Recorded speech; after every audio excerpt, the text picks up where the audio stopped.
avec. C'est notre moment. Dites oui aux actualités dans votre journal TV. Tout pour transformer vos projets en réussite. Cette année, donnez vie à vos projets avec nous.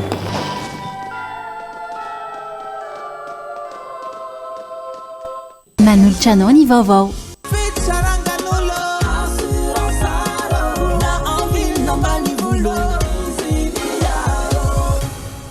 Assurance art dimampolo taona ny ilanao. Manoltrano ny vaovao. Salama tompoko, tonga soa tamin'ny Pegasus e. Zahay dia mamokatra kidoro vita avy amin'ny mosy. Tena mateza, voanja fiafy. Manoltrano ny vaovao.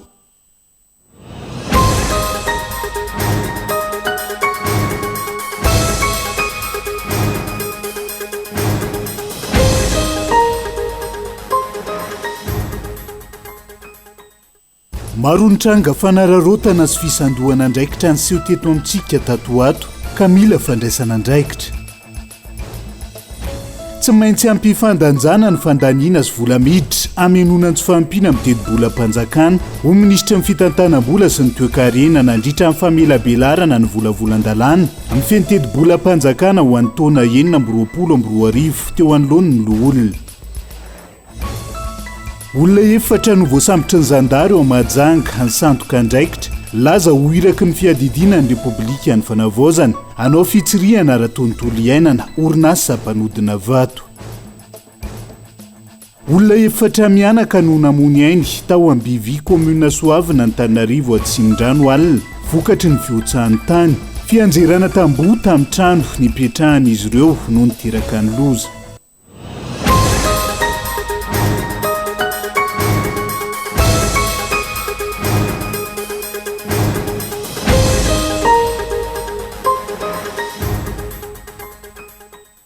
Ngadondrainy amin'ny valoralina fotoana ny fampalalam-ba vaotsika eto amin'ny fitalavitra kolo atena ny araba tombo kilasy tongovavy manasano ihany koa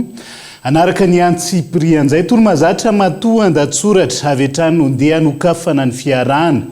maro ny tranga fanararotana sy fisandohana andraikitra amin'seho teto amintsika tato ato ka mila fandraisana andraikitra avery tanteraka raha ny soatoavina malagasy izay isan'ny andry antierana ho amin'ny fanavaozana raha ny zava-misy any anivo ny fiarahamonina amin'izao fotoana nojerena matoa andatsoratra. Ilaina ary zava-dehibe ny fiverenana amin'ny soatoavina maha-malagasy azona antoka ny fahombiazan'ny fanovana tiana apetraka ho an'ny firenena sy ireo taranaka any aoriana amin'ny sehatra rehetra hoy ny Prime Ministre lehibe ny gouvernemanta. Very tanteraka matsoa izy ny soatoavina izay isan'ny andry anteherana ho an'ny fanavaozana raha ny zava-misy any anivon'ny fiarahamonina no jerena. Ankoatra ny alatra, vonolona, abibiana samihafa mitranga, ny anazy vahana indray tato ato ny fisandohana eny anivon'ny fiarahamonina eny. Mpisandoka ho mpitandro filaminana, mpisandoka ho iraky ny fiadidinan'ny fanavaozana ny Repoblika ka manao fisavana itsero. Isan'izany ny tranga atao Mahajanga izay nisandoka ho iraky ny fiadidinan'ny Repoblika ny fanavaozana anao fitsirihana ara-tontolo iainana orinasa iray mpanodina vato ao Amparamahitsy commune Belobaka Mahajanga faharoa. Efa nerana hita ihany koa ireo nitondra taratasy osoka tena mboba ao anteroka ireny. Misy misandoka diplôma, misandoka ho mpanao gazety, misandoka ho ZNZ ary misy mpisandoka hatreny anivon'ireny boriboritany eto Antananarivo ireny. Ireo mpisandoka amin'ny andavanandrom-piainana eny anivon'ny fiarahamonina eny efa tsy resana intsony ary efa maro no lasibatra amin'izany. Raha ny fomba fiasan'ireo misandoka ho mpitandro filaminana manatitra taratasy fiantsona sandoka amina olona izay efa fantatra mialoha izy ireo. Fantany vao mahazo ilay taratasy sandoka ho fiantsona ilay lasibatra dia misy olona iray hafa milaza ho mahafantatra manam-pahefana ka afaka mandamina ny raharaha ary mitaky volabe ho takalon'izany. Mitaky volabe taky izany avokoa ny akamaroan'ireo mpisandoka voatanisy ireo. Sao variana manendika trondro vaventy ka manao ny ataony ny trondro madinika hoy ny sasany eo anatrehan'izany. Mila famoronana asa ahafahan'ny mponina miary sika ialana amin'ny toe-javatra tahaka izany hoy kosa ny hafa. Na inona fomba fijery sy vahaolana aroso misy tokoa ny fanararaotana amin'izao fotoana lalovan'ny firenena izao. Ny tsara ho fantatra nefa dia olona mahafantatra ny tontolo misy eo amin'izay sehatra anaovan'ny asa ratsy no mitady lalan-dririnina mikendry ahazo volabe tampoka. Ny tena mboba ao anteroka iny izao dia mpitandro filaminana mahafantatra ny tontolon'ny fisavana ary efa vitan'izy ireo mitovy amin'ny taratasy tena izy ny taratasy tena ampelantanany. Mazava ihany koa fa olona mahafantatra ilay orinasa mpanodina vato tao amin'ny commune Belobaka Mahajanga faharoa ireny tratra ny sandoka andraikitra ireny. Mila fandraisana andraikitra izany ary tokony hoentitra amin'ny fanaraha-maso sy ny fanasaziana. Antony ny tranga fisandoana tahaka ireny no manimba endrika ireo andrim-panjakana samihafa ka miteraka ny elanelana eo amin'ny vahoaka sy ny mpitondra. Ny tranga fanararaotana tahaka ireny no mamotika ny mpiarabelona ka tsy tokony ho afamaina izay tomponantoka. Izay matoa an-datsoratra ny sampana fampalalam-baovao any Androany fa tsy maintsy ezahana ampifandanjana ny fandaniana sy ny vola miditra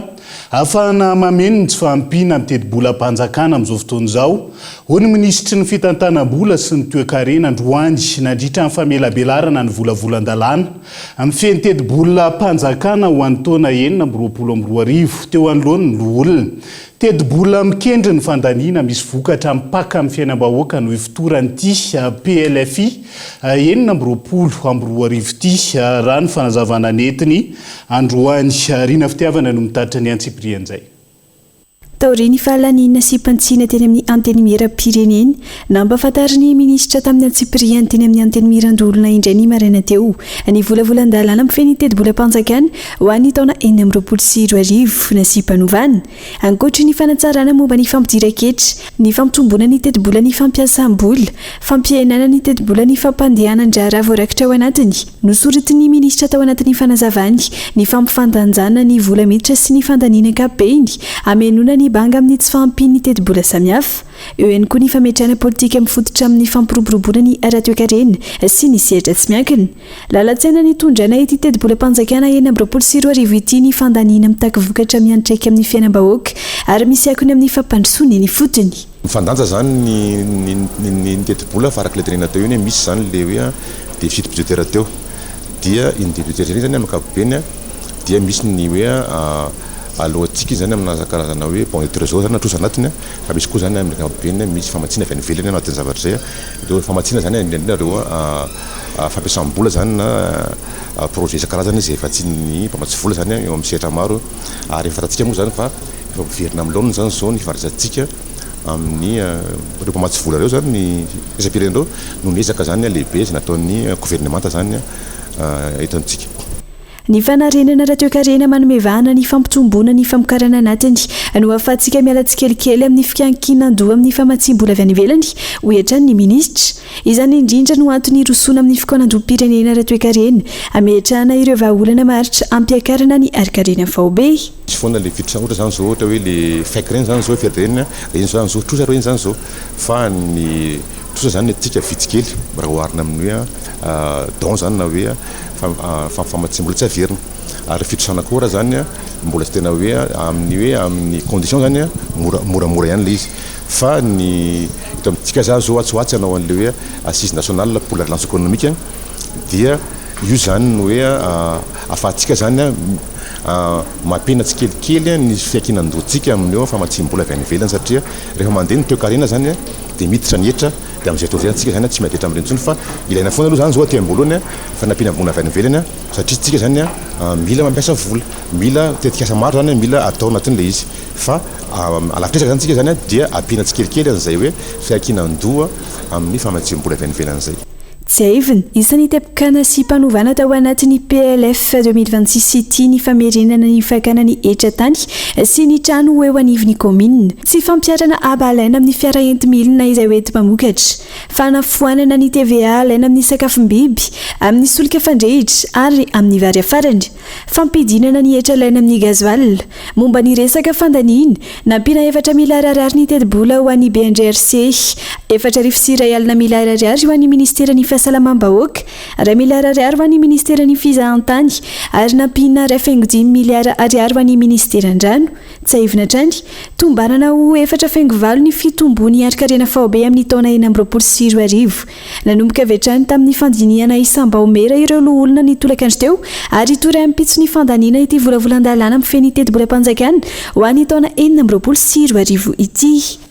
ao anatin'izay vaovao ny toe-kareny izay hatrany averina ho Air Madagasikara ny kompania mpitaterana nabakabaka ary amin'ny endriny Air Madagasikara no hanarenana azy fa tsy amin'ny endriny Madagascar Airlines amin'izao fotoana izao. Ireo faneho-kevitra mahakasika ny fanarenana ny kompania mpitaterana nabakabaka malagasy. Io no asa mila irosoana raha tena nova-marina ny fitondram-panjakana amin'izao fotoana izao. Raha ny faneho-kevitra Tojondrina Tahiry no mitatra ny antsiprian'izay. Taorininy nilazany ny banky iray isam-pirenena fa ampiato ny fanohana ny sehatry ny fitanterana anabakabaka eto Madagasikara ka nanapahany hevitra ny anajanona ilay fanampiana $70 ho an'ny Madagascar Airlines. Na tena nanambara aza ny ministry ny fitanterana fa tsy tokony ampanahy ny fanajanonan'ny banky iray isam-pirenena io vola io raha voafehy sy tantanana ampamendriana ny kompania mpitaterana. Nilaza ny syndikan'ny mpiasan'ny Air Madagascar fa ny famerenana ny kompania ho Air Madagascar ny tena vahaolana fa tsy ny fanarenana amin'ny endriny Madagascar Airlines amin'izao. Tsy olana aminay ireo dressement judiciaire tsotra fa ny anay ny tena olana aminay dia namoronana ny Madagascar Airlines. Madagascar Airlines zany ngery zareo tsy nisy appel d'offre tsisy ninona fa vetrany dia nitapahana tany amin'ny tribunal fotsiny hoe io raha tsika mahita nefa zao ny vokany izay mbola mametraka foana hoe taona zao amerenan'ny Air Madagascar fa ny zavatra ohatrany somary tsinjotsinjonay dia zao tadavina forsena fotsiny le izy ho lasa ny Madagascar Airlines daholo le fananany Air Madagascar. Io tsy mampadakoro anay ary io mbola teneninay foana hatreto hoe mbola piasan'ny Air Madagascar fitaovan'ny Air Madagascar. Ahoana moa no ahafahan'ny Madagascar Airlines avetrany dia mirehare hoe lasan'ny Air Madagascar. Io mbola misy fanapahan-kevitra ary mbola misy tokony décision tribunal mipetraka. Mbola saro-piara amin'ny kompania mpitaterana nampalaza ny firenena ireo mpiasan'ny Air Madagascar ka mitaky ny amerenana indray ny Air Madagascar. Tsy averina fotsiny fa ampitrandrahana ny sidina ivelany ihany koa fa tsy ny anatiny irery. Mamotika tanteraka ny kompania eto an-toerana izay efa mitsipozipozy ny fampidirana ireo kompania avy any ivelany hifaninana amin'ny sidina ivelany. Amin'izao fotoana izao tsy hanao afa-tsy réseau intérieur miaraka amina roplanina kelikely ny atiera dia roplanina kely dia mahavita avy anao bénéfice na $10 millions.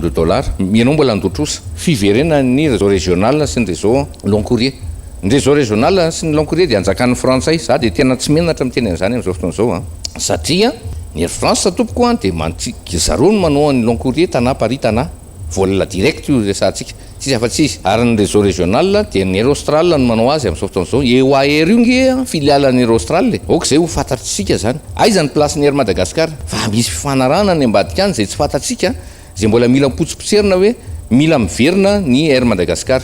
Io fa nitenenay foana hoe rehefa misy compagnie aérienne étrangère tonga eto voalohany indrindra tokony mandoko izy aloha compensation zany hoe royalties ny fiantsoana azy amin'ny compagnie nationale. Reo kompania BDB tonga eto reo. Naneho ny heviny momba ny fanarenana ny Air Madagascar ihany koa ny filoha nasionaly ny Antoko ARB André Robel ka nametrahany fanontaniana fa nahoana tokoa no tsy mbola misy fandraisana andraikitra mazava sy mavesatra amin'ny famelomana ny Air Madagascar nefa vola $100 efa nalefa sy nolanina mety mbola misy tombontsoa tiana hoarovana ve ho izy sa tsy misy fahavononana politika. Raha Air Madagascar no averina amin'ny laoniny tokony efa miasa izao ny task force manokana miaraka amin'ireo ministra manampaizana manokana consultant sy ny sisa mikarakara ny trafim-panarenana mazava na ny relance afaka mifanindry andalana amin'ny audit atao ao amin'ny Madagascar Airlines izany. Tsy tokony hajanona ho kabary ambony latabatra nateny filamatra politika fotsiny ihany ireo fondation hony antoko malagasy miara-miainga dingana sarotra sy mila fandraisana andraikitra avolety izy io izay tsy maintsy iainga amin'ny fanarenana ny fitondrana sy ny rafitra rehetra manohana ny fitondrana ary vonina indray anjara amin'ny fikaonandoam-pirenena ny antoko malagasy miara-miainga gabain loha. Namaly ny fanontaniany mpanao gazety tao amin'ny gazety antsoratra iray ny Antoko MMM ka nanasongadina indray ny laharam-pamehina entiny amin'izao fanavaozana izao. Anisan'izany ny ady amin'ny fandrana sy ny kolikoly, ny fampiarana ny fitsinjaram-pahefanana tena izy, ny fametrahana ny mangarahara eo amin'ny fitantanana ary ny fiainona ny etaetan'ny vahoaka fa indrindra ny tanora. Nampiseho ihany koa ny Antoko malagasy miara-miainga ny fahavononana andray anjara mavitrika amin'ny fikaonandoam-pirenena ka itondrany ny anjara biriky ny mazava amin'ny famolavolana tondrozotra iraisana ekeny rehetra izay ahafahany Madagasikara mindroso amin'ny fanovana. Ity Antoko ity izay nanambara fa dingana lalina sy mitaky ezaka maro izany ireo fondation izany fa tsy hoe teny filamatra entina amin'ny kabary politika fotsiny. efa hitataratra ny dingana vaovao sy fiovana eto amin'ny firenena taoriny fiorodana ny fitondrana teoloha izay feno tsy fetezana sy fandikany-dalàna nasongadiny MMM fa zava-dehibe ny fandraisana andraikitra nataony tafika sy ny filohampanjakana tamin'ny famerenana ny filaminana sy ny fanajana ny lalam-panorenana izay everina fa anafoana ny krizy teto amin'ny firenena ho an'ny antoko malagasy miaramiainga laram-pamehina amin'izao fotoana izao ny famerenana amin'loany ny fanjakana tan-dalàna sy ny fanombohana dingana vaovao amin'ny fikoanandoha nasionaly mifototra amin'ny filan'olom-pirenena voatonona matetika fa misy fifandraisana amin'ny fitondrana teoloha ny antoko MMM saingy nolavy ny mpitondra tenin'izy ireo izany ka nilazany fa tsy tao ambadika mihintsy izy ireo ary nanoro-hevitra sy naneho ny fijeriny ampahibe maso hatrany ankehitriny vonina iara-iasa amin'ny fitondrana ny antoko malagasy miaramiainga na eo azy izany manamafy ny MMM fa hoentitra hatrany anohy ny fitakiana amin'ny ady amin'ny tsy fahamarinana mba tsy hiverenany ny kolikoly sy ny tsirariny eto amin'ny firenena amin'izao fiomanana amin'ny fikoanandoha pirenena kasaina atao izao manolotra ny laharam-pamehina lehibe ny antoko MMM dia ny fanarenana ny rafitra politika sy ny fanamafisana ny fahaleovanteny ny fitsarana izay everina ho fototra ny fanavaozana fanatsarana sy fanadiovana ny rafi-pifidianana mba ahazoana fifidianana marina sy mangarahara ary azo itokisana eo ihany koa ny ady amin'ny kolikoly sy ny tsy fanarahan-dalàna sy fananganana rafitra ara-tsosialy maharitra ho an'ny vahoaka marefo fanamafisana ny fisinjaram-pahefana tena izy mba ahazoan'ny faritra rehetra tombotsoa mitovy sy fandraisana fanampan-kevitra mahaleo tena fa mbola maro ny raha mamofopofo na kolikoly sy fanararao tapahefana na voatontonona anarana tompon'andraikitra teo aloha ka dingana mongoran'izany ny fanapahan-kevitra amin'izao fanavaozan'izao ho ny mpandinika raharam-pirenena nanaovana fanadiadiana androany ny fisiany tsy maty manoty izay efa nambotry ny firenena sy namotika ny fiainana vahoaka malagasy hatrizay andao rahantsika ny antsipriany Ogazana ireo fananana sy kontinireo teratany malagasy any Suisse izay voakasika amin'ny raharaha maloto raha ny tapaka nandritry ny fiaonany ministry ny fitsarana Fanirisoa Ernefo sy ny ministry ny raharaham-bahiny sady sekretera-mpanjakana eo anivon'ny fitsarana ao Suisse manamafy izany ho ny mpandinika raharam-pirenena fa tsy hijerena sokajin'olona na andraikitra ny fampiaran-dalàna ho amin'ny fanamafisana ny tantan-dalàna takiana ny fampitovian-jo amin'ny raharam-pitsarana raha ny fanehoan-kevitra aoka zay ny fialokalofana ao ambadiky ny andraikitra zay iantsoroan'olo anankiray na dia ataontsika hoe miantsoroka asan'izany mpanao lalàna zany izy na ary amin'ny exécutif izy na ny amin'ny pouvoir judiciaire rehefa nanao tsy mety dia tokony ho faiziny lalàna satria zay ihany no mampisy an'ilay jurisprudence eto amin'ny firenena hanika lasa heverin'ny olona fa mety ny zavatra ataony nefa ao ambadika ao misy fandikan-dalàna maro samihafa tokony hoentitra sany fanjakana manoloana ireo dingana ara-pitsarana izay mbola mitarazoka ihany koa ny fanehoan-kevitra hatrany tsy azakena ny fitanilana na fiarovana olona manokana eo anatrehan'ny raharaha mahavoasaringitra azy araka ny hoe fanamafisiny lehibe ny gouvernemanta ny fandraisana andraikitra aloha ilana eto amin'ny firenena zay no zavatra manque teto amin'ny firenena zany hoe lay volonté hiady amin'ilay tsy maty manota mihitsy zany ny olona rehetra na vita heloka teto amin'ny firenena dia tsy tokony hisy rafitra manokana afaka hitsara an'ireo olona reo fa samy malagasy io rehefa nanao zavatra tsy mety dia fitsara anankiray ihany no hitsara an'ireo olona reo raha ohatra ka misy an'izay dossier zay dia fotoanan'izao ahafahantsika mijery satria rehefa miresaka atsika fanavaozana zany dia tsy misy tombo sy hala eo amin'ny fampiharana n'ilay lalàna ary ny ministera raha teo zany vonina miroso makany amin'izay nde ataontsika hoe fitovian-jo eo anatsehan'izay lalàna zay mila mafisina ny tantan-dalàna amongorana ny tsy maty manota sy ireo rafitra matanjaka amin'ny kolikoly ilain'ny firenena ny fiverenana amin'ny fitantanana mangarahara ka na iza manao ny tsy mety tokony hiara-ny lalàna mifandraika amin'ny eloka sy fahadisoana nataony avokoa ho hatrany ny mpamagafakarara amin'ny pirenena politika zéro tolérance araka ny voizy ny fanavaozana ankehitriny io iazony mahajanga vetivety ao anatin'ity vaovao manaraka ity olona efatra no voasambotra ny zandary atao mahajanga ny sandoka ndraikitra ny laza ho iraka ny fiadidiana ny repoblika ny fanavaozana amin'izao fotoan'izao ary ny laza ny anao fitsiriana ara-tontolo iainana orinasa mpanodina vato trango izay niseho tao ampare mahitsy commune Belbaka mahajanga faharoa dao rahantsika ny antsipria orinasa mpanodina vato ao amin'ny fokotaniny ampare mahitsy Belbaka mahajanga faharoa no saika hiaran'ny fisolokiana avolenta amin'ny alalan'ny fisandohana andraikitra raha ny voalazan'ny talemparitra ny tontolo iainany boeny avy niantso azy ry olona ny laza ho hiraky ny fiadidian'ny repoblika ny fanavaozana io hanao fitsirihana raha tontolo iainana ao anatin'ity orinasa ity saingy rehefa tonga tao tsy nampiseho an'ilay taratasy mahazatra dia ny ordre d'émission ahafahan'izy ireo manatanteraka ilay fitsirihana osoka zany re olona reo fa milaza fa hanao fitsirihana raha tontolo iainana ary nitaky an'ireo document io société io dia tahorinan'izay moa zany zareo nisy karazana fandrahonana ambadika mba isotomana ny sainy olona io fa tsy ara-dalàna io société io zay zany ny tena tanjondreo ka hanolotra vola any amin'ny zareo ngamba no eritreretin'ireo amin'io société io ary rehefa nanontaniana ihany koa zareo tao amin'ny savaranonandro dia milaza indray ry zareo fa noho ny tenandreo indray ny nandeha ty fa tsy aliraka ny filohan'ny repoblika zay ilay tompony orinasa no niantso ny solom-bavambahoaka ny mahajanga faharoa ka ity farany no nampiantso ny zandary nanao fisamborana ka voasambotra avokoa izy rehetra na dia teo aza ireo izay niezaka nitsoka ny akamaroan'izy ireo moa zany efa nitsoka fatratra tany amin'ny commune Amboromalandy ary tamin'ny telo maraina izy ireo no tratrato izy rehetrarehetra izany hoe isy efatra ny isan'zareo ireo ka ny zavatra tiako apetraka eto azo lotonareo ny endrika zao fitoram-panjakana zao fa zay dia nisan'ny sarotiny averiko tsara sarotiny zay amin'ny olona misadoka andraikitra manaratsy an'izao imaziny zao fitondrana zao ny fanadiadiana no amantarana ny mombamomba izy efa dahy reto tranga fisandohana andraikitra manomboka mihitatra ty amin'ny faritra ka ny fiaraha misalahany rehetra no hatratrarana ireo izay mbola manana eritreritra hanakorontana ny fiainam-bahoaka indray mifantoka amin'ny fampivelarana n'orinasa madinika salantsala ny lalatsaina hitondrana ny fanavaozana ny toe-karena malagasy amin'izao fotoana ho ny prime ministre lehibe ny gouvernemanta nihoana tamin'ny solotena andreo mandrafitra ny fikambanana ny orinasa malagasy tsy fanenjen'ireo orinasa lehibe sy vahiny no tanjona fa fanomezana herijika ho an'ireo orinasa malagasy ampandray anjara azy ireo amin'ny asa fandrarana maro lafy azo isy arana eto Madagasikara sy amin'ny tsena iraisam-pirenena ihany koa no amafisin'ny prime ministre fa ampina hivelatra amin'ny lalantsena ny velan'ireo orinasa malagasy na dia ireo sokajiana ho tena madinika aza fanohizantsika ny fampalalam-baovao ndroso tamin'ny fitokonana fa hobe ny mpiasa Madarel androany mitaka ny fanesorandreo mpitantana tsy nahomby mandany ny volam-bahoaka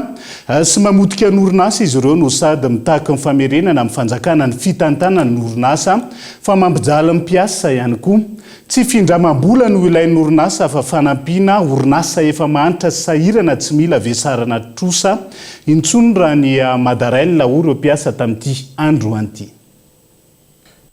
takin'ny mpiasan'ny Madarel ny ampiakarana karama izay fantaonany maritsy niakatra ny fanesorana ireo mpitantana tsy mahomby ny famerenana amin'ny fanjakana ny fitantanana ny orinasa tsy hanaovana findramam-bola amin'ilay orinasa fitanterana andalamby avy any Belgique Vecturis mba anarenana ny orinasa fa fanampiana avy amin'ny fanjakana manao antsoava amin'ny filohan'ny fanavaozana ireo mpiasan'ny Madarel izay nanao fitokonana teny Sorana androany mba hijeriny zava-misy eo anivony ity orinasa mpitaterana andalamby ity misy mpiasa tsy migrevy satria tratra ny raha matahora tompoko izy ireo ao koa moa misy efa feniny azy efa ampiny eny aposiny dia efa tsy manetsy tsy menatsiny zany dia efa mety ny azy dia efa zay reto mahatsapa marary tompoko dia toy eto zay fa dia hoe foana meny ao dia hoe menasy foana satria zareo pahalalana hoy zareo manana mpiary vovozona be tabe ao ambadika eo zay tsiko tsy matahotra an'izany zay fa zao zay ena ninona reo tsy nitena zay zao zay tompoko afaka amintay satria zay taloha tratrara matahora foana fa satria lehibe matahora moa mpitondranay ty atao draika hatramin'izao mbola atany ary tsy avelana hijanony etsony zany tompoko tsy avelana hijanony etsony ny mpanaovana raha matahora fa miala any reo ora mangasita matavy koa maro ireo mpiasa ny porofo sy ny fitarainana efa nalefa teo anivon'ny ministera mpiay azy ireo manoloana ny tsy fangararana ny fanararotam-pahefana ny fanaovana raha matahora ny fanaovana tantely hava-drakotra ny arem-pirenena niaraka tamin'ny mpitondra teo aloha angatahan'izy ireo ny fanesorana ireo mpitantana tsy nahomby sy ny firongony mandany ny volam-bahoaka sy mamotika ny orinasa mefepitoana zay tompoko ro mifitopola rony mena fa tsy namaly izy fa miezaka mbola ndamindamina ihany nefa nita fa tsy milamina fa zay tompoko dia mangataka aloha ny elan'ireo mpitondra zay efa tsy nahomby ninana ny volam-panjakana sy volam-bahoaka teto nanabotry ny ty orinasa ty sy nampahantra nay mpiasa ohatra zao tsy mila an'ireo tsony zay fa miala reo zao dia zao tompo mpiasa tsotra tompoko zay reto fa ny CE sy syndicat-nay sy ny délégué-nay tompoko dia efa tratrany raha matahora namana ihany izy zay ohatra tratraramora matahora dia tsatsy mijoro eto izy fa izakay tompo dia tsy matahotra raha matahora zay matombo joro eto ninina kidona ninkiantra rehetra zahay fa tsy matahotra tsy matahotratsika itokony isanandro zay tompo mandrapisy ny fangatana sy fenony fidoram-panjakananay tompo dia tokony eto zay aloha eto Antananarivo rery misy an'ity fa trany Amoramanga sy Tomasina. mitaky ireto mpiasa ireto ny fanafoanana ny fifanarana ny arahan'ny Madarel tamin'ilay orinasa fitaterana andalamby avy any Belgique Vecturis izay handoavan'izy ireo vola 2 euro na 20 sy 3.900 tapitrisa ariary isan-taona miampy ny 100 ny chiffre d'affaires na miodina na tsy miodina ny orinasa. Tafiditra amin'ny fankalazana Noël sy ny fety ny faran'ny taona no avozana sy no alalana ny magasin Cosmos any Korondrano izay mikarakara promotion ho an'ny entana voafatina ihany koa nanomboka androany hatramin'ny alahady 7 Desambra ho avy zao. Mikarakara tombola ihany koa ny Cosmos amin'izao fotoana izao ho an'izay rehetra mividy entana ny 3 Desambra hatramin'ny 12 Janoary 2020 ho avy zao. Voyage makany a Dubai ho an'olon-droa iantoana manontolo Luka Guavana ao anatin'izay ka eto Andriatsilafo. No avozina, no alalahina ary ny ampy entana vaovao isan-karazany ny magasin Cosmos ao Korondrano. Misy ihany koa ny promotion an'ireo entana voafantina nanomboka androany ka ifarana ny alahady 7 ny volana Desambra ho avy izao. Zany hoe fa nisokatra foana moa izy ity fa tena hoe na lehibiazina ary tena hoe ahitana ireo produit rehetrarehetra zany izay varotany Cosmos Madagasikara ary misy ny promotion hatramin'ny 500 isan-jato amin'ireo entana voafantana ny 4 Desambra hatramin'ny 7 ny volana Desambra zany hoe manana 4 andro be zany ianareo ijerena izay promotion izay zany hoe misy tena hoe produit maro dia maro ireo produit voafantana amin'izay promotion izay ary marihana hatrany fa ny entana moa dia marque original ary misy ny garantie hatramin'ny 2 taona ary misy ny service après-vente ato amin'ny Cosmos Madagasikara ary ho antsika koa izay maniry an'izany hoe ividy kelikely ireo entana aty amin'ny magasin dia misy ny service vente crédit mirindra ahafahanareo vidy an'izany hatramin'ny 3 volana na olon-tsotra ianao na mpiasa-panjakana ianao na mpiasan'ny orinasa ianao na ihany koa manana activité dia afaka misitraka an'izany vente crédit mirindra zany. Tafiditra anaty fankalazana ny Noël sy ny faran'ny taona mikarakara tombola goavana ihany koa ny Cosmos izay nanomboka omaly 3 Desambra 2020 hatramin'ny 12 Janoary 2020. Olona misy azato no azo loka amin'izany ary voyage makany Dubai ho an'olon-droa iantoana manontolo ny loka goavana. Ary izahay rerany na vitan'izany olona 100 ianareo no ahazo an'izany loka izany ary ny loka voalohany dia vakansa ho an'olon-droa any Dubai zany hoe etoan'ny Cosmos ny rehetra amin'izany vakansa izany. Ary misy ireo loka maro isan-karazany ary ireo karazana bon d'achat izay mitetina 3 tapitrisa no zaraina amin'izany super tombola izany. Na inona vidina ao amin'ny Cosmos dia afaka mandray anjara amin'ny tombola avokoa. Tsy hivina trany fa isan'ny mpamatsy ireo fitaovana ilaina ao an-tokantrano sy ny audiovisuel eto Madagasikara i Cosmos tao anatin'izay 10 taona izay. Ny Cosmos tsy nianina amin'ireo fotsiny ihany ankehitriny fa efa mamatsy fitaovana samihafa anatsara ny fiainana andavanandro ny mpanjifa ihany koa. Isan'izany ny efitrano fatoriana, fitaovana fikotranana na fanaovana fitness, haingon-trano, bisikleta sy moto, groupe électrogène, coffre-fort sy ny maro hafa. Ny anome fahafahampon'ny mpanjifa trano no tanjona raha ny fanazavana. Dia izay ihany koa no entsika misendovedivety ao anaty doka fohy aza misaraka amin'ny ary.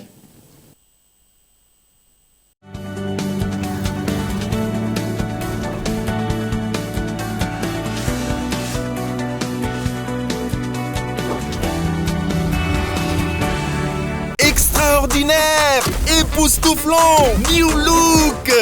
Grande réouverture du magasin Cosmos à la galerie Zuma Kourndjan. Du 4 au 7 décembre, profitez de la promotion spéciale réouverture avec des remises allant jusqu'à 50% sur certains produits. Oui, vous avez bien entendu, des remises allant jusqu'à 50% sur certains produits et c'est uniquement chez Cosmos, galerie Zuma Kourndjan. Attention, stock limité. Cosmos, votre partenaire de confiance. Des pneus robustes et de qualité, c'est BKT. Conçus pour résister à toutes les conditions, ils assurent performance, longévité et fiabilité sur vos terrains agricoles. Pour vos remorques, tracteurs, Motoculteur ou moissonneuse, faites le choix de la solidité signée PKT. Disponible dès maintenant chez Océan Trade au sein d'Agro-Industrie. Des vacances in Dubai dada sini Dubai amty taonty olona zato mpandeso miaraka amin'ny Cosmos loka voalohany dia filatsasatan'androana Dubai amty taonty ao amin'ny Cosmos ny fankalazana ny Noël goavana indrindra ho amin'ny servitetana rehetra manomboka ny 3 desambra 2024 hatramin'ny 20 janoary 2024 dia mandray sanjara avy hatrany amin'ny super tombola loka zato panjestat loka voalohany dia felan-tsasatra ho an'olon-droa iantoana tanteraka any a Dubai loka faharoa TV TCL 85 pouces loka fahatelo réfrigérateur side by side loka fahaefatra salon complet loka fahadimy moto 5e loka fahaenina hatramin'ny fahazato 5 bon d'achat zay total 30 tapis ariary mahafinaritra kosa Cosmos. Cosmos, votre partenaire de confiance. Salama tompoko tonga soe tamin'ny Pegasus e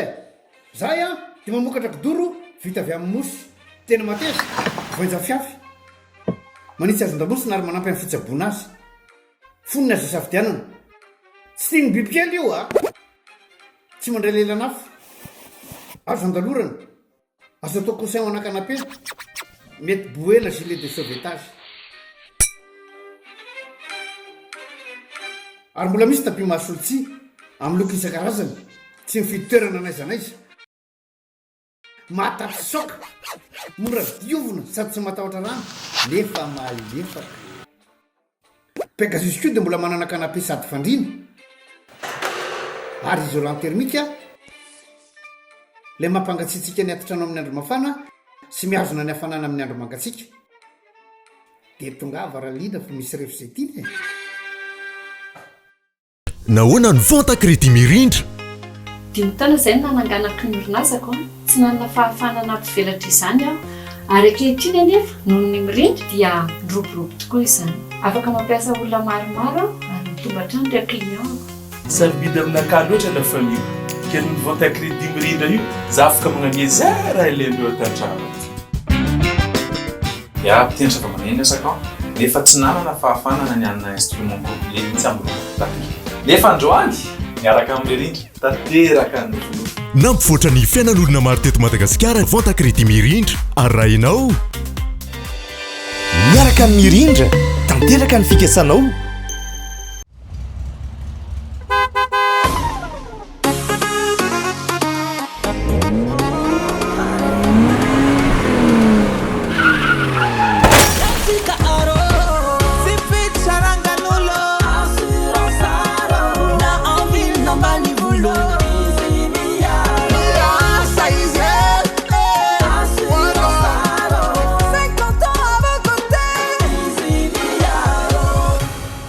Assurance Art, dimampolo taona ny ilanao.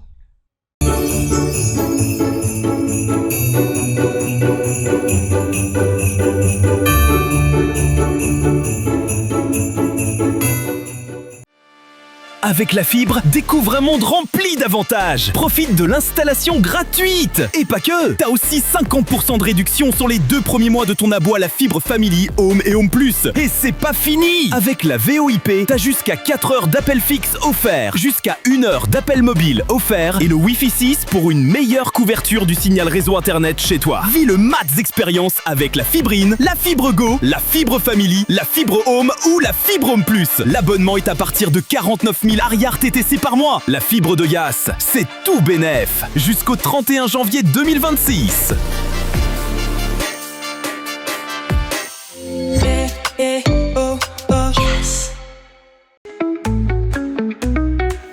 Ifatondra marika tikitika marobe samihafa fa atsy amin'ny alalako tikitika tilrik dia izy no tena tsara indrindra ary mafy. Ary ny tikitika tilrik kosa dia hita fa malalaka tsara ary mitsitsy ary mahavita mandeha lavitra ary afapo ny fanjifako miaraka amin'ny tikitika tilrika tsisy olana.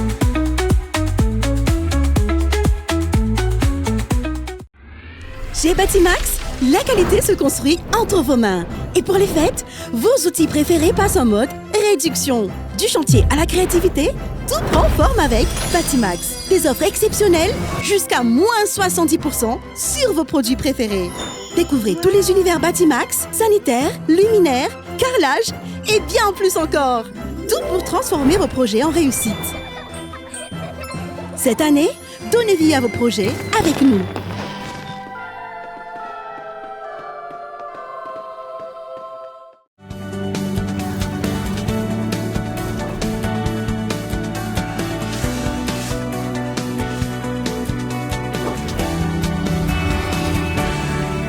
Trangam-piarahamonina avy hatrany no anohizantsika ny tapany faharoa amin'ny fampalalam-baovao amin'ity alay ity. Olona efatra mianaka no indray namony ainy tao amin'ny tao Ambivy commune Soavina ao amin'ny distrika Antananarivo Atsimondrano alina vokatry ny fihotsahantany. Fianjerana tamboho tamin'ny trano nipetrahany reto fianakaviany reto no niteraka ny loza. Laza ny ametraka fitoriana momba ny fananganan'ity tamboho efa norarana mialoha ity amin'ny fianakaviana arahany fanazavana. Doarahantsika ny fanadidina. Olona efatra mianaka tokantrano iray no niara-maty vokatry ny fihotsahany tany teny Ambivy ao anaty commune Soavina district Antananarivo Atsimondrano ny alina alarobia 3 Desambra. Tamin'ny alina tokony tamin'ny 20 sasany no nirodana ny tamboho avy eny ambony ary nianjera tamin'ny trano nisy efatra mianaka ireto. Iray mpianakaviana 20 taona sy vadiny 13 taona niaraka amin'ny zanany roa mirahalahy kely 3 taona sy 3 volana no tradoza tamin'izany. Teo nirotsakorana fana na sarotra ny fanavotana azy mianaka reto ihany koa ny fahatarany mpamonjy voiny. Teo tamin'ny 20 sasany teo zany nitsaka le batery avy any ambony dia nanotranetrana avy ato ambany dia namonjy anay ny olona efa mianaka. Izy mivady dia ny zanany roa lahy kely 3 taona sy 3 volana. Izy efa mianaka ihany ny tao anatin'ny trano dia mifoky tany moa sy ireo olona manodidina teto niezaka ihany nanala sy namonjy azy fa tsy tratra tsony zany ny tsy tanany ihany niezaka koa naka ny mpamonjy voiny fa tsy tonga ara-potoana zany zareo fa lafa vitan'ny fokon'olona vao tonga zareo tao anatin'ilay izy nefa tena jarajanina sy irina ohatrany tsy dia mirara ihany zany zareo anatin'ilay mpamonjy voiny raha raisiny ao anatin'izy amin'ny mampianakaviana maharay aman-dreny manao ny maty azy dia mametraka fanontaniana ihany mpamonjy voiny eo Tanjamato ireo hoe tsy hambota azy tsy hoe lalana tery tsy hoe lavitra fa eo amin'ny 4 km miala eo Tanjambato maketo amin'ity toerana ity nefa tsy tonga zareo anatin'izy avy ireo. Tsy tonga ara-potoana ihany koa ny mpitandro ny filaminana izay miasa eny an-toerana raha ny voalazan'ny fianakaviana fa ankoatry ny mpiaramonina ny fanampy tonga ny farimbona tamin'ny fokon'olona ihany koa ny ben'ny tanàna. Ity farany izay andraindray ny fianakaviana manamanjoa hamoaka ny taratasy fahazoan-dalana tamin'ny fanorenana everina ho tsy ara-dalàna izao. Metameta fitoriana eny amin'ny tamboho le batery natony teo satria raha nijery an'le batery natony le tompo-trano teo zany dia tsy nanara-dalàna ilay izy dia mametraka fanontaniana amin'le monsieur le maire hoe nahazo autorisation na maire autorisation ve izy zany nametraka an'le batery teo sa tsisy nanao tao foana very zareo na tonga an'izao loza miandro zao satria raha ny marina zany tokony misy poto dia misy barbakanina dia misy poutre ao anatin'ny zavatra io zany zay vao tokony hipetraka fa le vato zany dia lasa nirahadahatra fa tsisy fixation mihitsy zany fa misy voalohany voananao an'io manko dia mba mifampiresana io sao dia mba tsy mety ihany ty zavatra ataonareo ty izy moa mbola nitsiry biby ihany nanao an'ilay zavatra ao anatin'ilay nefa tokony ifampijery zany malagasy zany aina zany satria ny gasy tena mafy amin'ny gasy zany hoe misaraka manainy zany. Commune maromaro manodidina Antananarivo no namoahany ministera ny fanajirina ny tany sy ny rarahany tany ary ny APIPA filazana manambana omaly momba ny mety ho fiakarany rano sy ny fihotsahany tany. Ny ao amin'ny distrika ny Atsimondrano no ankamaroan'ireo commune voakasika ity fanerana ity ka anisan'izany ny ao Soavina. Ny fipetraka izy io zany tena marina lay talu mampisaraka an'ilay mpifanolo-botorindrina no nananganana tamboho dia le tamboho zany no mihotsaka ilay tany avy eo ambony satria no nilay tsindry amin'ilay rano satria rano norambe maly dia tsy nahazaka an'izay lay fotodrafitrasa tamboho izay nataon'ireo lay ihany le tompon'le tany teo ambony dia iny no niteraka n'ilay fiotsahana nirodana n'ilay trano teo ambany. Ao anatin'ny fahatra mena zao ny fahatra Nalamanga izay fahatra mena izay dia midika hoe Tandindontomondoza no ny vokatry ny rotsakorana dia miantso ho an'ny ataontsika eo olona mipetraka amina faritra izay atao hoe mety hitrangana loza fihotsahantany fiakaran'ny rano mba ho mailo amin'ny tranganjavatra zany satria ny loza tsy mampilaza efa mampilaza ihany izy zao no tena marina satria efa miakatra ny rano aloha dia zay aloha mba fanetanana aloha ho an'ny mpiara-mainty izy ho an'ny mpiray-tanàna ho an'ny olona eto anivon'ny fokotany Ambivy. Vinavinaina asitrika ny asabotsy ho avy zao ny nofo mangatsiaka n'izy efa mianaka ireto raha ny fandaram-potoana azo tamin'ny fianakaviana. Maro ireo orinasa voatery nikatona na lasa marefo vokatry ny krizy nisy teto amin'ny firenena na krizy politika na ara-toekarena sy ny etraketraka ny natiora. Isorohan'izany amin'ny ho avy nametraka ny guichet de crise ny Solidis ho fanohanana ireo orinasa madinika salanitsalany tojolana sy anaty fahasahiranana vokatry ireny krizy samihafa ireny. Onona sainy. Nametraka rafitra vaovao antsoina hoe guichet de crise natao anampy ireo orinasa sahirana na lasa marefo vokatry ny krizy nisy teto amintsika ny Solidis. Guichet de crise natao indrindra hiatrehana ny krizy ara-politika, ara-toekarena na ihany koa krizy vokatry ny loza voajanahary sy ny etraketraky ny natiora izay mitarika vokadratsy mivantana amin'ireo orinasa toy ny zava-nisy teto amin'ny firenena tato ato izay. Tanjona ny ahafahana manohana ireo orinasa na eto Antananarivo na any amin'ny faritra hiaran'izay krizy izay mba tsy hamparefo azy ireo. Singana anatin'izany ireo orinasa tena madinika sy salantsalany. Amin'izany misitraka fanohanana ara-bola ireo orinasa manana olana vokatry izay krizy izay ary mivaly anatin'ny fotoana fohy izany isorohana ny fatiantoka sy ny mety ho fahaverezana azy na ihany koa ny fikatonan'ilay orinasa hitarika hatrany amin'ny fanesorana ireo mpiasa. Araka izany manampy ireo orinasa eo amin'izay sehatra voan'ny krizy izay ity rafitra nasionaly ity amin'ny alalany afaka mahazo kredi fanampiny ahafahana mindram-bola anarenana ny orinasany ireo mpitantana ary ny fomba famerenana izany araka izay maharitra indrindra. Eo ihany koa ny fifampiresahana ahafahana mindram-bola indray. Tanjona ny tsy hamparefo ireo orinasa na misy aza ny krizy ka ahafahan'ireo orinasa tsirairay miarina sy manohy ny asany araka ny tokony ho izy ary iroborobo indray. 5.20 miliara ariary ny tanjony tahirim-bola manontolo ary ny ampahany voalohany amin'izany izay mitetina 5.20 miliara ariary natokany anampina ny banky sy ireo institution de microfinance. Rehefa mahazo tohana ny banky sy ny institution de microfinance, izy ireo indray no manohana amin'ny alalan'ny fampindramam-bola ho an'ireo orinasa hafa manana olana, ireo orinasa marefo vokatry ny krizy. Naorina ny Solidis miaraka amin'ny banky sy ny microfinance ary ahitana singa telo lehibe ny rafitra guichet de crise. Voalohany amin'izany ny fonds de garantie fiarovana amin'ny alalan'ny antoka manampy amin'ny fampitomboana ny ahavon'ny antoka omena ny orinasa. Manarak'izay ny lalana famerenam-bola omena ireo mampindram-bola mandray anjara ho amin'ny refinancement. Ary ny fahatelo ny mekanisme tahanjana-bola ambany na taux bonifié ho fanamahivanana ny vesatry ny saran'ny kredi ho an'ireo orinasa tratrin'izay krizy izay.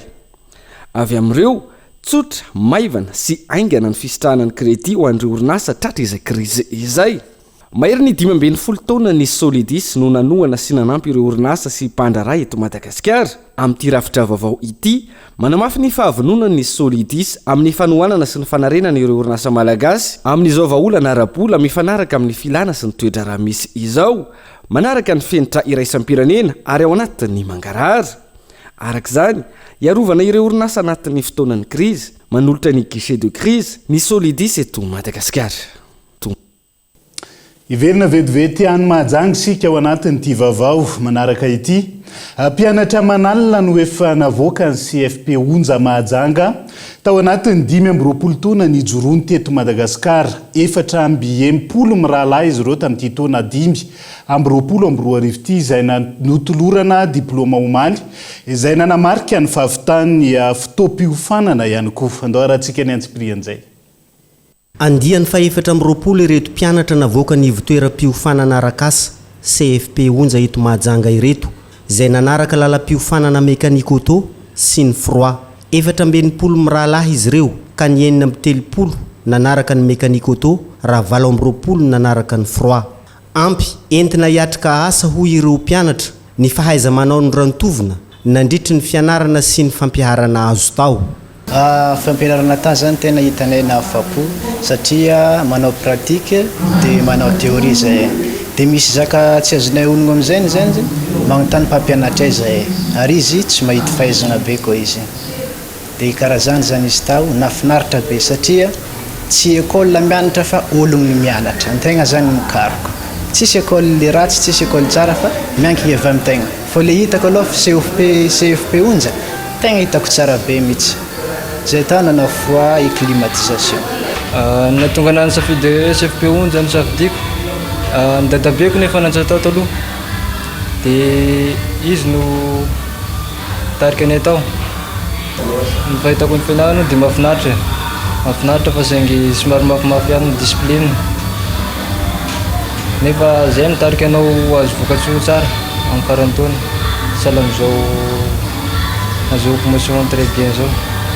Efa misasaka zao ny fisoratana anarana andraisana ny andiany faharoa na ny deuxième vague amin'izao tampianarana itsahana izao ka tokony hanararotra ireo maniry ny hianatra ao amin'ny CFP onja mba hanatona ny sekoly. Tongava ao amin'ny CFP onja fa mba anjaranareo indray zao apetrao amin'izay efa nomena ny fanjakana fitokisana ny zanakao fa aza vela hianatra izy seroa kanefa rehefa avy eo tsy hanandanja ny diplôma zay ananany. Vonina andrainareo lalandava ny CFP onja zay mbola tsy nandisy fanantenana ny olona manala ny maro zay nianatra tao aminy teto Mahajanga makasitraka reto. Ny sapam-piofanana misy eo amin'ny CFP onja moa dia ny mécanique auto, langue française, ny langue anglaise, ny froid, électro-froid et climatisation, ny informatique, ny coupe couture. Petsaka izy ao. Tongava manana safidy ianareo araka an'izay amin'ny tongava vao raisina empanajana reto. Mpianatra enina amin'ny telopolo sy efajato sy roa arivo sy iray alina no nahazo ny tombotsoa navoaka ny CFP onja nandritra ny 5 taona ny joroany teto Mahajanga izay ka ny 5 amin'ireo dia lasa miasa ny velany avokoa tsy ao anatin'ireo antotanisa ireo ny mpianatra avy atso amin'ny nosy rahavavy Komoro izay misy 324 miavaka ny CFP onja amin'ireo sampana azo safidianana anaovana fiofanana mbola izy rery no CFP nahazo fankatoavana ara-panjakana teto Madagasikara misy lalam-piofanana froid izay hita amin'ireo faritany telo amin'ny tapany avaritra ny nosy dia i Mahajanga, Antsiranana ary Toamasina. Lafomba vao hafa ny tsy fahaizana amin'ny tantanany vola eo am-pilatanana no isan'ny mahasarotra ny ady amin'ny fahantrana ny amin'ny faritra atsimo nosy amin'izao fotoana izao ny tompon'andraikitra teo anivon'ny coopération allemande sy ny GIZ tamin'ity androany maro amin'ireo tanitsano manary vola amin'ny endriny samihafa ny amin'iny faritra iny antony mazava-dehibe ny fampianarana azy ireo hitahiry vola raha ny fanazavana netiny ireo mpisihatra tamin'ity androany olona-tsaina. Afaka miaro sy mamboly ny tanitsany amin'ny faritra atsimo ary tsy mandavataona ny kere amin'ny faritra iny hoy ny tompon'andraikitra eo anivon'ny tetikasa Prada na ny promotion et adaptation des chaînes de valeur agricole au changement climatique. Mahavelo tena ary mananambombava ireo tanitsaha olana very matetika io tahiry io antony voalohany ny tsy fandriampalemana fa eo ihany koa ny tsy fahaizana mifesy mitantana io tahiry io ka tsy afaka anatin'ny fahantrana ny ankamaroan'ireo tanitsaha miainga amin'ny tsy misy hatrany aorian'ny fandalovan'ireo loza voajanahary. Avy amin'ny tetikasa toana ny coopération allemande sy ny GIZ ary ny vondrona européana ity ampianarana ampiasa banky sy anao tahiry ireo tanitsahany amin'ny faritra atsimo sy atsimo atsinanan'ny Madagasikara. Ezaka ao anatin'izany ny fandresena lahatra ireo tanitsaha tsy hitahiry vola be anatin'ny boatin-drakitra na anaty vata itsony manomboka izao. Donc c'est dans ça qu'ils sécurisaient l'argent et donc quand il y avait un cyclone ou un truc comme ça, ils perdaient. Amin'ireny vata azo ireny ireo tanitsaha no mitahiry ny volany ka rehefa misy ny rivo-doza na loza voajanahary samihafa dia very sy mba ireny tahiry ireny na ihany koa nentin'izy ireo nisorika n'izany fahaverezany fananana izay rehefa manana tahiry izy ireo dia ampindramina olona ivola iny fomba fiasa zay tsy mahomby satria mety tsy ho afaka ampiasaina amin'ny fotoana ilaina azy ny volana ampindramina iny fa amin'izao efa manana compte épargne ny tanitsaha tsirairay fa misy ihany koa ny compte ho an'ny fikambanana. Ny mahazava-dehibe an'izay dia afaka mindram-bola izy amin'ny banky ireo rehefa manao tahiry sy mampiasa banky avy amin'izay miroborobo sy mivelatra ny tanitsaha afaka mindram-bola ohatra hividianana masom-boly. Pour améliorer leurs conditions, soit prendre un crédit pour l'achat des semences. Manafaingana ny fampiroboroboana ny fampandrosoana eny amin'ny tontolo ambanivohitra ny fampisitrahana ireo tolotra ara-bola omen'ny banky ho iatran'ny fanazavana ka tokony aparitaka manerana ny nosy. Notontosaina androany tetsy amin'ny tranom-bokim-pirenena ny fankalazana ny andro maneran-tany ho an'ny vakoka hainao manjery natao indrindra ampitana fahalalana ireo mpianatra sy olo vain'ireo taranaka faramandimby ny hetsika raha ny fanazavana tamin'ity androany ity. tamin'ity andro an'ity no nanamarika ny andro iraisam-pirenena ho an'ny vakoka haino aman-jery ny avy eo anivy ny komity nasionaly ny fikajiana ny tahirin-kevitra maneran-tany niaraka tamin'ny ministera ny kolontsaina sy ny serasera tetsy amin'ny tranomboky pirenena nosy raha tokany fa 17 ny volana oktobra no andro natokana ho an'izany saingy nahemotra no ny toetra raha izay nisy teto amin'ny firenena nandritra izany no nanambaran'ny filohan'ny komity nasionaly ny fikajiana ny tahiry ara-kevitra maneran-tany fa ho an'ireo mpianatra no tena anaovana ity hetsika ity mémoire du monde no manampy ny olona tsirairay mba ahafahana manatanteraka izay ataontsika hoe firakitana ireo arena ireo zay foana ny tenenina hoe arena izy ireny ary indrindrindrindra androany dia ampahafantarina ny mpianatra izay mankany hoe mpianatra ny bibikely eto dia ampahafantarana azy ireo hoe inona ny lanjany ireo tahiry izay ananantsika anisan'ny nanamarika ity lanonana fanamarinana ny andro iraisam-pirenena ho an'ny vakoka haino aman-jery ity ihany koa ny talejy nindalo ny ministera ny serasera sy ny kolontsaina izay nanambara fa manandanja ny fitahirizana ireo vakoka ao amin'ny haino aman-jery ho an'ireo taranaka faramandimby mitovy amin'ny teny ary atao hoe manandanja ny teny satria raha ohatra ny resaka sary zao tsika dia ny sary ray ny fitenenana mitovy amina teny arivo matetika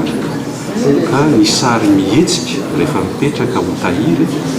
dia mitoetra tahaka ny teny izy ary izay mitoetra zay ny sary mihetsika ny audiovisuel zany moa sady misy feo no misy sary dia afaka miresaka amin'ny sokajin'olona rehetra tsy mila mahay mamaky teny tsika fa rehefa mahay an'ilay teny sy mbola afaka mahita ny maso dia afaka mahazo ny zavatra voarakitra ao anatin'izany fa ny mazava-dehibe rehefa mitentsika hoe vakoka ny haino aman-jery zany patrimoine audiovisuel dia tadidio fa mitahiry ireo ataontsika hoe zavatra nitranga nisy teo amin'ny fiainan'ny fiarahamonina anankiray niara-niasa tamin'ny komity nasionaly ny fikajiana ireo tahirin-kevitra maneran-tany amin'ny fikarakarana ity hetsika ity ihany koa moa ny UNESCO izay nanambara ny fahavononana anao ny fomba fitahirizana sy ny fampahafantarana amin'ny vahoaka malagasy ny fisiany ireo arena sarobidy izay mendrika harovana lafomba voafa nitokona ny mpivarotra morondalina natetsy amin'ny posara soarano androany marainy ny sorom-pitandro ny filaminana izy ireo ary nofaritana fa tsy azo asiana mpivarotra eo amin'ny trottoir na ny eo ny tsy fankasitrahany izany ireo mpivarotra ka nilanja sora-bavety mitaky ny iverenany hivarotra indray andao rahantsika ny fanampanazavana tsy hoe alana eto foana satria zany misy zany any ampovoana arabe zany any Behoririka iny petite vitesse iny ny arabe raha maty mihitsy zany tsy voakitika mihitsy zany ireo olon'ireo nefa zay zany tompoko dia amin'ity sisiny ity dia alana enjehany eto foana zay maraina atao andro ariva mandritra ny 4 taona vao maraina atsandro zay zay efa hoe manaratsisy ny mivarotra dia nefa n'izay vao maraina androany dia tonga dia amin'ny enina maraina dia efa nisy an'le baravy be teo iny zareo moa zany ny teny anay hoe ndao ifampiresaka makary ndao ifampiresaka makary dia zay tena ny teny hoe zay tsy hiresaka any fa zay mba aloha fotsiny no zay hivarotra satria raha mbola hiresaka any zay ny ankizy kely mbola miandry anay vao mihinan-kanina dia alohanay tonga dia hoe namelatra andao avelatsy anetana dia zay ataondry zareo hoe na hitondra camion indray izy analanay na hoe na hitondra inona indray dia zay zany niandry anazy hoe ahoana ny ataony zao ambadika zao aloha fa zay zany tonga dia namelatra andrasantsika ny fandaminana avy amin'ny fiadidina ny tanàna n'Antananarivo manoloana ny reny tranga samihafa ny fanaovana fifanenjehana samihafa eo amin'ny mpivarotra sy ny eo anivon'ny commune Antananarivo renivohitra amin'izao fotoan'izao fa ireo vaovao nisongadina atao amin'ny page Facebook ny vaovao ny Cool TV tamin'ity androanyity indray nondao arahantsika toy ny mahazatra maro ireo vaovao misongadina ao amin'ny page Facebook ny vaovao ny Cool TV tamin'ny androany ity misy ndranty milaza ny fanamafisana fiaramiasa eo amin'ny Madagasikara sy Suisse ary tapaka fa hogiazana ireo fananana sy compte en Suisse any teratany malagasy izay voakasika amin'ny raharaha maloto eo ihany koa ny fampodina antanindrazana ireo olona voaheloka na eto Madagasikara izany na any Suisse ary fifanekena amin'ny famerenana antanindrazana ireo vola izay giazan'ny fanjakana malagasy koatr'izay naneho ny fahavononana anampy amin'ny fanadiovana sy ny fanatsarana sehitry ny jony ny masovohony Chine ary ny fiaramiasa akaiky amin'ny fanjakana malagasy afahana mahatratra miaraka amin'izay tanjona izay vonina ihany koa izy ireo anohana bebe kokoa ny sehitry ny jony sy ny fanjakana malagasy amin'ny alalan'ny fampiasam-bola hita ny songadina tao amin'ny pejy ihany koa ny fanehoan-kevitry ny filohan'ny antoko ARB na ny anjomara rivo-baovao Andry Robel fanontaniana aradrarina nahoana tokoa no tsy mbola nisy fandraisana andraikitra mazava sy mavesatra amin'ny famelomana any air Madagasikara nefa vola anjatony tapitrisa dolara efa nalefa sy nolaniny mbola misy tombotsoa tiana arovana ve sa tsy mbola misy favononana politika hoy ny fanontaniana napetrany raha air Madagasikara no averina amin'ny laoniny tokony efa miasa izao ny task force manokana miaraka amin'ireo ministra manampaizana manokana consultant sy ny sisa mikarakara ny drafim-panarenana mazava afaka mifanindran-dalana amin'izay ny audit atao amin'ny Madagascar Airlines. Amaranantsika ny fampalalam-baovao amin'ity alay ity norombany Madagasikara tamin'ny alalan'ny ekipa UR Inskae ahitana ny mbola nantenenina Jean-Philippe Christian, Joe Ezekia, Andria Malala, Arthur Zavitseno ny amboara eran-tany tamin'ny fifaninanana XL 2025 natao tany Las Vegas États-Unis ny ray hatramin'ny 3 Desambra 2022 teo ny fifaninanana teo amin'ny sokaja mandeha irery no nazony Christian mbola nantenaina larana fahatelo tamin'ity fifaninanana ity. Dia izay ihany koa no entina manakatona ny fampalalam-baovao any androany naiza misy anao ankasitrana hatrany ianao nanaraka ny fampalalam-baovao hatramin'ny farany. Mbola maro mifandarana hoentina aminao amin'ity alay ity santionan'izay ny journal de l'économie iresahana bebe kokoa mahakasika ny vidiny internet sy ny fiatraikany vidangan'izay eto Madagasikara sy ny vahaolana manoloan'izay amin'izao fotoan'izao. Aza misaraka aminay aoriana zao fampalalam-baovao zao no anarahantsika ny antsipirian'izay. Manapitafa ho manaraka ho amin'ny rapitson-dray ary tombo kilasy tombo avelo tomboka.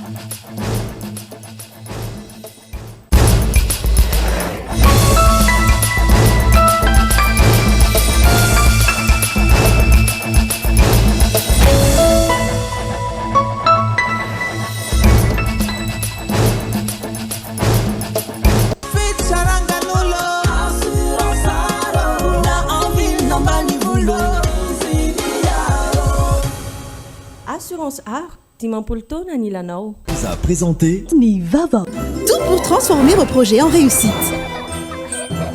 Cette année, donnez vie à vos projets avec nous.